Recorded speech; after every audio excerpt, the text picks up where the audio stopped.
plein phare sur le mondial de l'automobile. Bonjour à tous, nous nous retrouvons porte de Versailles à Paris. Nous sommes à nouveau en direct sur le stand de l'ASFA, l'association professionnelle des autoroutes et ouvrages routiers, qui nous accueille dans le pavillon 2.2 de ce mondial de l'automobile. Depuis ce matin, plein phare sur l'automobile, un secteur en crise. Nous allons maintenant évoquer la crise sous son aspect, on va dire, consumériste. Et pour cela, Stéphane Chabrier, vous accueillez Flavien Neuvy, directeur de l'Observatoire CTLM de l'automobile. Voilà exactement, Flavien Neuvy, bonjour. Bonjour. Alors, dans le contexte de crise actuellement, on le sait bien, les gens, les consommateurs achètent moins de voitures, mais est-ce qu'ils ont modifié leur approche de l'achat d'une automobile ? Alors c'est vrai qu'avec la crise économique, la crise financière, on a des automobilistes qui ont un pouvoir d'achat qui est sous contrainte, très fortement. Donc ils font des arbitrages dans leurs dépenses et c'est vrai qu'on a vu ces dernières années l'importance du prix augmenter encore dans le choix des automobilistes. En France, par exemple, 82% des gens qui achètent une voiture neuve nous disent que c'est le critère le plus important devant les coûts d'utilisation de la voiture. Donc on voit bien que l'aspect économique est devenu absolument incontournable, écrasant même dans le choix des automobiles aujourd'hui. Et donc le prix des voitures est un sujet absolument central. Est-ce que cela veut dire qu'ils vont aussi rechercher des solutions différentes que celles d'aller, comme de tradition, chez son concessionnaire ?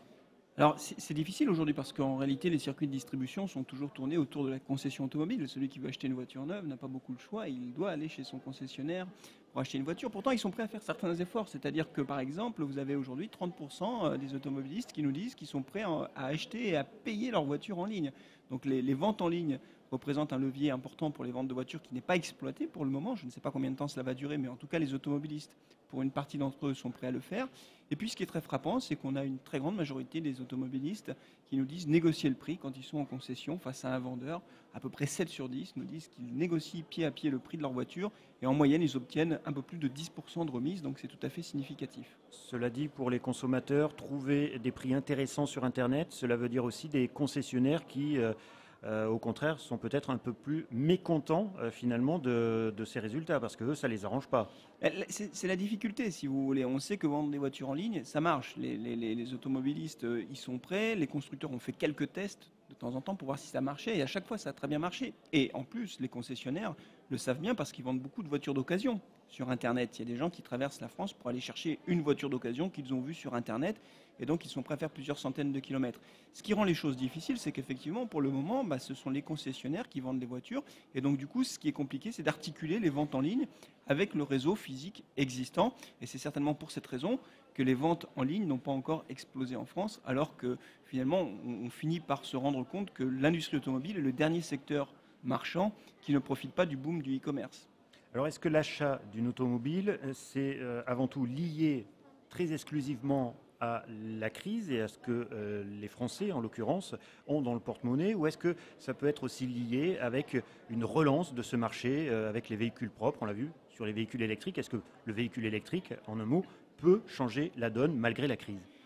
La réponse est oui, très clairement. La voiture électrique représente une véritable rupture technologique. C'est-à-dire que c'est une voiture qui, en gros, n'a rien à voir avec ce qui existe. Elle n'a pas de bruit, elle n'émet pas de polluants, elle ne consomme pas la même énergie, elle est beaucoup moins coûteuse en termes d'énergie et de consommation d'énergie au 100 km. Donc c'est une vraie rupture technologique. Donc on peut penser que c'est une voiture qui serait à même de relancer durablement le marché automobile en France et en Europe, qui sont des marchés matures.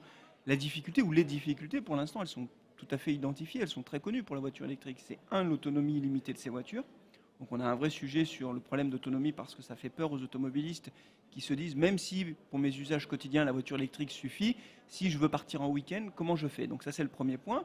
Le deuxième point qui est lié à ce problème d'autonomie, c'est l'absence d'infrastructure. Pour l'instant, il y a quelques milliers de bornes de recharge de voitures électriques, ce n'est pas suffisant. Donc les automobilistes ont besoin de visualiser ces bornes-là. Le dernier point, c'est le problème du prix, mais avec l'augmentation du bonus écologique sur les voitures électriques, on est en passe de résoudre ce problème-là.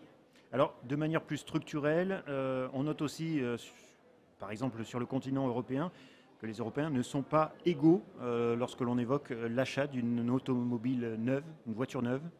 Oui, c'est-à-dire que quand on veut regarder la santé d'un marché européen, il est intéressant de regarder le nombre de voitures neuves vendues chaque année et de le ramener au nombre de ménages.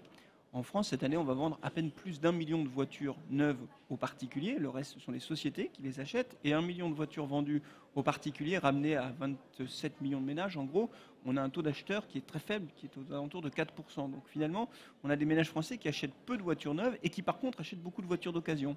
C'est-à-dire qu'on a un marché de l'occasion qui est disproportionné. En France, chaque année, on vend 2,5 voitures d'occasion pour une voiture neuve. Donc on pense qu'il y a un potentiel important parce qu'il n'y a pas de fatalité. Il y a d'autres pays en Europe, comme l'Espagne, comme l'Allemagne ou la Belgique, où le ratio vente de voitures neuves, vente de voitures d'occasion est beaucoup plus faible, autour de 2. Donc il n'y a pas de raison structurelle qui puisse expliquer que durablement on ait un marché de l'occasion aussi important en France au détriment du neuf. Alors que la population en Espagne n'a pas plus d'argent finalement à consacrer à l'automobile qu'en France. Alors qu'est-ce qui peut expliquer cette différence? Il y a une différence de culture aussi tout simplement vis-à-vis de la voiture? Ah oui, très clairement, alors, notamment vis-à-vis de l'Allemagne, puisque la place de la voiture en Allemagne est encore très importante. Les Allemands sont très attachés à leur voiture, ils mettent beaucoup d'argent dedans. Ils n'ont pas les mêmes sujets aussi en termes de prix immobilier. Il ne faut pas oublier que le poids des dépenses contraintes dans le budget des ménages est très important. En France, et notamment à cause des prix de l'immobilier, que donc du coup, quand on dépense beaucoup d'argent pour se loger, on a un peu moins d'argent pour sa voiture. C'est aussi simple et aussi basique que ça. Et donc je crois aussi qu'en France, le fait qu'on ait un prix de l'immobilier qui soit très important rogne les capacités budgétaires des ménages pour la voiture. Alors dans ce contexte de crise pour l'industrie automobile, il y a quand même des constructeurs qui sont capables d'afficher des progressions importantes sur les marchés, aussi saturés que le marché européen à l'ouest. Exemple, chez Kia, son directeur général nous explique les clés du succès de la marque coréenne. Le succès aujourd'hui, il est remarqué et remarquable, mais il se construit depuis de longues années.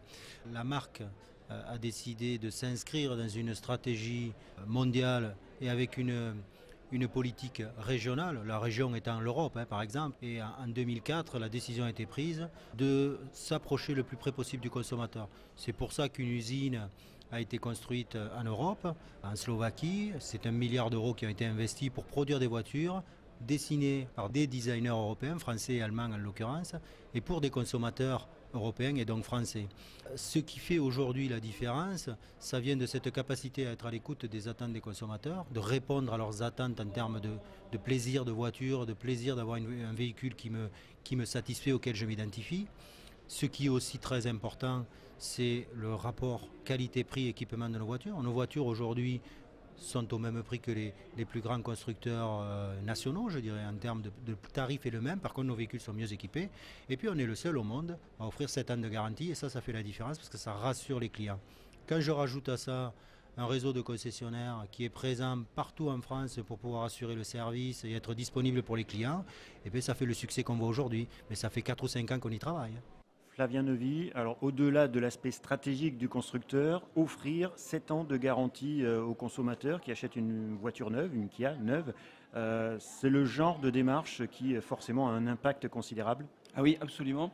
Tout à l'heure, je disais que les 2 premiers critères lors de l'achat d'une voiture neuve, c'est 1, le prix, 2, les coûts d'utilisation. Sur la 3e marche du podium, on trouve tout ce qui touche à la sécurité et à la fiabilité des véhicules. Donc un automobiliste qui met beaucoup d'argent sur la table pour acheter une voiture a besoin d'être rassuré quant à la fiabilité de son véhicule. Et c'est vrai qu'une extension de garantie ou une garantie aussi importante est de nature à les rassurer. Et un véhicule équivalent ou un rapport qualité-prix équivalent, ça fait clairement la différence. Merci Flavien Neuvy. Autoroute Info, 14h10.